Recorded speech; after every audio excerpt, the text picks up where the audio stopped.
luckier I get. The harder I work, the richer I get. The harder I work, the greater my success. Hello everyone, good morning, and once again I have brought a requisite topic which is really mandatory for me, for you and for everyone. If I just say that it's really important for each person that who lives in this modern generation. Yeah, actually we are just surrounded by so many skills like presentation skills, personality development skills, interview skills, but today in this video I'm just going to talk about the king of skills. What is the king of skills? Yeah, I'm just talking about the communication skill. Communication skill is the king of all skills. So today in this video, आज इस video मेरा जो video होने वाला है वो Hindi English दोनों mix up में बताने वाला हूँ that how to develop a better communication. Okay, क्योंकि किसी भी फील्ड में आप कहीं भी जा रहे हो बहुत ज़्यादा इंपॉर्टेंट टॉपिक हो रही है, क्योंकि डे टू डेली लाइफ में हमें 100, 200, 300, 500 बहुत से लोगों को फेस करना पड़ता है, तो इसलिए बहुत ही इंपॉर्टेंट टॉपिक है जो कि हिंदी इंग्लिश दोनों मिक्सअप रहेगा. वो communication skill. Communication skill is not only for communication skill, it has several points. Okay, communication skill जो होता है वो 3 प्रोसेस स्टेप है. It is 3 step process. Communication आता है 3rd स्टेप पे. So before we jump to the communication skill we need to understand the first process of communication skill. The first process is meeting process and the second one is rapport building. Meeting process, क्योंकि communication तो आप बाद में create करते हो, communicate तो बाद में करते हो. सबसे पहला जो हमारा प्रोसेस होता है वो मीटिंग का प्रोसेस होता है, और मीटिंग प्रोसेस का भी जो सबसे इसेंशियल पार्ट होता है वो होता है आपका impression.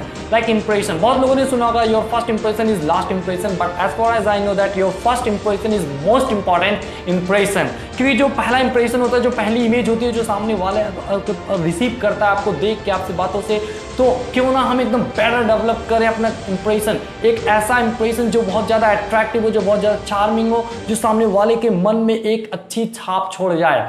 Yes, now I'm just going to talk about that how to create a better impression. Yeah, how to create. Actually there are 4 steps that with the help of these steps we can create an attractive impression. The first thing that can help us to create a better impression is that your dress sense. Yeah, of course, dress sense. क्योंकि जो dressing sense होती है ना बहुत ज़बरदस्त होती है. अगर आप किसी से भी मिल रहे हो, किसी भी फील्ड में जा रहे हो, तो ड्रेस बहुत मायने रखता है. एक्चुअली इंटरव्यू के लिए जा रहे हो, हॉस्पिटल्स जा रहे हो, या फिर डॉक्टर्स की बात करें, टीचर्स की बात करें, किसी भी फील्ड के जो मतलब एक बात की बात बोलूँ तो जिसका जो व्यवसाय होता है, जिसका जो प्रोफेशन होता है, उसके अकॉर्डिंग ही उसका क्या होता है, ड्रेसअप होता है. अगर वो अपने प्रोफेशन के अकॉर्डिंग वो ड्रेस नहीं पहनता, सबसे अलग दिखता है. कभी आप डॉक्टर को लहंगे में नहीं देखेंगे, कभी आप टीचर को शॉर्ट्स में नहीं देखेंगे, कभी किसी को बरमुडा में नहीं देखेंगे. एक्चुअली जिसका जो प्रोफेशन बना है उस प्रोफेशन के अकॉर्डिंग उसका ड्रेस होता है और बहुत ही इम्पैक्टफुल होता है. तो फर्स्ट थिंग हम लोगों ने देखा कि वो ड्रेसिंग सेंस, जैसे आपको ड्रेसअप में देखता है, आप बाहर ये आउटफिट स्ट्रक्चर होता है और पहले ही समझ जाता है कि आप कैसे हो, कहाँ से आए हो या क्या करते हो. थोड़ा बहुत तो वो बहुत मतलब इम्पैक्ट करता है आपका ड्रेस सेंस. ड्रेस सेंस के जस्ट बाद आती है आपकी फीलिंग. हाँ, आप सोच रहे हो इसकी फीलिंग कैसे हमारी पर्सनालिटी को डिफाइन करता है. यार गाइस, जो फीलिंग होती है ना वही हमारे बॉडी को, पर्सनालिटी को एक्चुअली बहुत ज़्यादा डिफाइन करती है.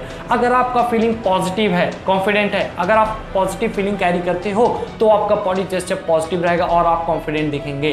अगर वहीं पे आप डरे हुए हो, डिप्रेस्ड है आपका फीलिंग, तो ये जो निगेटिव फीलिंग्स होता है वो आपको बॉडी लैंग्वेज को कवर कर लेता है और आपका कॉन्फिडेंस लेवल लो हो जाता है. तो साथ में कहीं भी आप जा रहे हो, किसी भी सेक्टर में जा रहे हो, इंटरव्यू के लिए जा रहे हो, क्लास के लिए जा रहे हो, पब्लिक स्पीकिंग के लिए जा रहे हो, स्टेज शो के लिए जा रहे हो, या कहीं भी आप जा रहे हो, so it's a request guys कि एक फीलिंग के साथ जाओ, फीलिंग कैरी करो, क्योंकि फीलिंग आपके पर्सनालिटी को डिफाइन करता है. ड्रेस सेंस के बाद फीलिंग, और इन दोनों से भी जो बहुत ज़्यादा पावरफुल और इम्पैक्टफुल होता है वो होता है 3rd चीज़ आपका body language. Yes, dress feeling दोनों को छोड़ते हुए आपका आया है बॉडी लैंग्वेज, जो कि बहुत ज़्यादा इंपॉर्टेंट है, बहुत ज़्यादा मायने हैं. क्योंकि किसी भी फील्ड में आप जाते हैं या फिर किसी भी टॉपिक को आप उठाते हो या किसी भी, तो आप बॉडी लैंग्वेज जो होता है मेन होता है. With the help of your body language you can win the hearts of people, you can win the hearts of stage. Okay यार, रियली, क्योंकि बॉडी लैंग्वेज ये बैठने का तरीका, उठने का तरीका, neck gesture, your eye contact, your leg gesture, the distance between 2 feet. So all these are mandatory skills that we need to understand that how should be our body language according to situation where we are. Actually जहाँ पे भी आप हो, किसी भी sector में हो, तो बॉडी लैंग्वेज बहुत पावरफुल चीज़ होती है. So dress sense, feeling and your body language. इन तीनों के बाद आपका आता है tone of your voice. The 4 things, the tone of your voice. या to create a better impression, 3 steps के बाद चौथा स्टेप्स है आपका टोन ऑफ योर वॉइस। कभी कभी क्या होता है कि हमारे जो झगड़े बीच होते हैं ना, मतलब बातें बहुत कम आती है, लेकिन टोन की वजह से हम लोग में क्या होता है, बहुत ज़्यादा फासले आते हैं। अगर मैं पार्टनर्स की बात करूँ, बहुत ज़्यादा डिवोर्स वगैरह होते हैं तो बातें बहुत कम रहती हैं, लेकिन टोन का वहाँ बहुत बड़ा मामला होता है। एक्चुअली घर में आप मान लो लड़ाई हो गई, किसी से भी मतलब बहस हो गया, तो बहस होने का मतलब बात बहुत छोटी सी रहती है, छोटी सी टॉपिक रहती है, लेकिन जो टोन होता है ना दोनों को, वो बहुत ही ज़्यादा निगेटिव भी हो सकती है, बहुत ज़्यादा पॉजिटिव भी हो सकती है। तो जो टोन ऑफ आपका वाइफ होना चाहिए, it should be soft and sober. तो अपने ड्रेस, फीलिंग, बॉडी लैंग्वेज तीनों के साथ आप ध्यान दीजिएगा tone of your voice. Actually, we have finished our meeting process, and the next topic that we are just going to talk about that rapport building.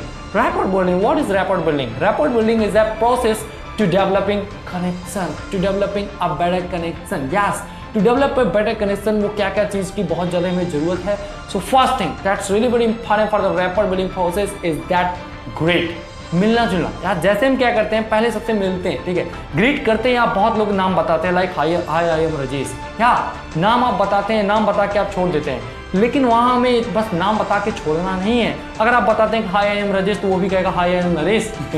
या यहाँ पे हमें नाम से और भी ज़्यादा कुछ बताना है, या ऑफकोर्स एक्चुअली नाम से भी ज़्यादा आपको बताना है, लाइक आप कौन हो, आप क्या क्या करते हो, आप किस लिए आए हो। Suppose that if I just talk about my, अगर मैं किसी से मिलूँ, hi my name is Vicky, I am an English speaking trainer as well as public speaking trainer and also a transformational speaker, I just came for a show, okay.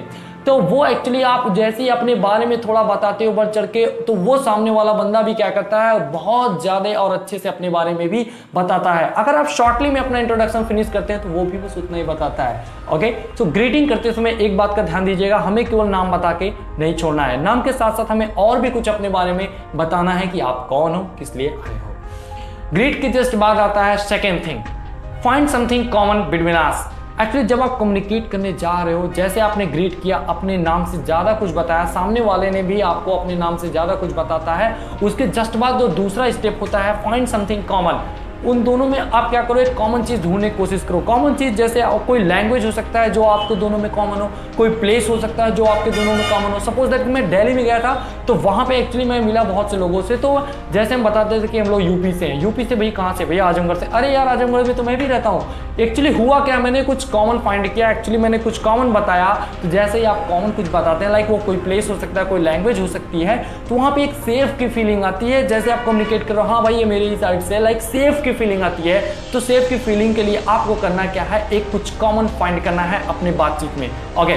Find something common के बाद तीसरी चीज जो आती है आपकी, find जिस area में आप मिल रहे हो, लाइक किसी रूम में मिल रहे हो, ऑफिस में मिल रहे हो, या फिर किसी फील्ड में, या रोड साइड पे, या ऑफिस में, या कहीं भी आप जब मिल रहे हो, तो एक चीज का ध्यान दीजिएगा, आप कुछ कॉमन फाइंड करके उस एटमॉस्फेयर को देखते हुए कम्प्लीमेंट ऐड कीजिएगा। कम्प्लीमेंट कहने का मतलब है, जो कम्प्लीमेंट आपका होगा वो जेन्युइन होना चाहिए, वो नॉर्मल फेक नहीं होना चाहिए। हाँ, wow what a wonderful office, wow what a nice place, such type of these you have to keep all these comments जिसके साथ आप बात कर रहे हैं, ओके। तो कम्प्लीमेंट जैसे आप करते हैं तो उसको बड़ा अच्छा लगता है। हाँ, ग्रीट में मैंने एक चीज़ नहीं बताई है कि जैसे आपने ग्रीट करके नाम बताते हो, तो सामने वाला का भी नाम आप अपने माइंड में बैठा लीजिएगा, क्योंकि दोबारा जब भी आप उससे मिलेंगे, अगर उसके नेम से आप उसको पुकारते हैं, तो वो उसकी ज़िंदगी का सबसे खूबसूरत पल होता है कि वाह, सामने वाला बंदा मेरा नाम लेके पुकार रहा है, वाह वाह वाह वाह। कभी आप देखोगे किसी स्ट्रेंज से आप मिले, फिर दोबारा अगर मिलते हो तो उसका नाम लेके बुलाओ, तो कहते अरे यार सॉफ्ट हो जाता है कि मेरा नेम कैसे याद कर लिया, ओके। तो find something common, common create कीजिएगा, क्योंकि एक सेफ की फीलिंग आती है। चौथी जो बहुत ही मैंडेटरी और ऑब्लिगेटरी एक्चुअली जो बहुत ज़्यादा इंपॉर्टेंट है सबके लिए, वो होता है बीइंग अ गुड लिसनर। हाँ, जैसे आप कम्युनिकेट कर रहे हो, एक बेटर कनेक्शन डेवलप हो रहा है, साथ ही साथ आपको एक चीज़ को और भी ध्यान देना है, just be a good listener. हाँ, ऑफ कोर्स लिसनर, अगर आप सुनने का काम कर रहे हैं, जब भी आप किसी से बात कर रहे हैं, अगर सुनने का काम कर रहे हैं, तो सामने वाले का मन का काम कर रहे हो भाई। कम्युनिकेट कर रहे हो तो वहाँ पे ध्यान से आराम से सुनो, उसकी बातों को प्रिसीव करो कि वो कहना क्या चाह रहा है। कभी कभी क्या होता है, हम लोग ना सुनने के बजाय बहुत ज़्यादा बोलने लगते हैं। जब बहुत ज़्यादा ओवर हम बोलने लगते हैं, तो वहाँ पे हम फ्लॉप हो जाते हैं और एक बेटर कम्युनिकेशन डेवलप नहीं कर पाते हैं। तो जब भी आप किसी से कम्युनिकेट करने जा रहे हो, बातचीत कर रहे हो या मिल रहे हो, तो वहाँ पर एक चीज़ का ध्यान देंगे, that I am listener. Being a good listener is one of the best way to be a good communicator. If you have any kind of questions, so you can contact me.